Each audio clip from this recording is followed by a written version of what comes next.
मुख्यमंत्री शिंदे यांच्या उपस्थितीत अंकुश कदम यांच्यासह 600 जणांचा होणारा पक्षप्रवेश। वनमंत्री गणेश नाईक यांच्या बालेकिल्ल्यात उपमुख्यमंत्री एकनाथ शिंदे ॲक्शन मोडवर। पक्षप्रवेश सोहळ्यात एकनाथ शिंदे काय मार्गदर्शन करतात हे पाहणे महत्त्वाचे। येणाऱ्या मनपा निवडणुकीच्या अनुषंगाने उपमुख्यमंत्री एकनाथ शिंदे आढावा बैठक देखील घेणार।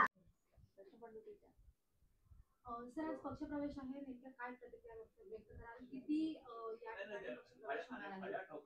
नक्कीच या नवी मुंबईमध्ये एक क्रांतीचा दिवस आज या ठिकाणी आहे आणि खऱ्या अर्थाने संपूर्ण महाराष्ट्राचा अनाथांचा नाथ, ज्यांची ओळख या महाराष्ट्रामध्ये एक विश्वासू नेतृत्व म्हणून ओळखली जाते, त्यांच्या नेतृत्वात आज स्वराज्य पक्षातले हजारो कार्यकर्ते शिवसेनेमध्ये प्रवेश करणार आहेत आणि छत्रपती शिवरायांचा झेंडा जो आम्ही हातात घेतलेला होता, तोच भगवा झेंडा पुन्हा आम्ही हातात घेणार आहोत।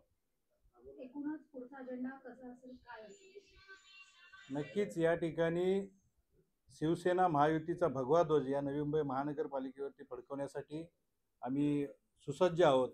आमचे सगळे ज्येष्ठ पदाधिकारी आणि आम्ही या ठिकाणी तो नक्की या स्वरूपात नक्की आणू, परंतु आम्हाला हा शिवसेना महायुतीचा भगवा ध्वज फडकवायचा आहे, घराणेशाहीचा नाही।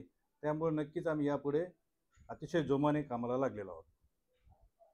Vidarbha city news, Navi Mumbai.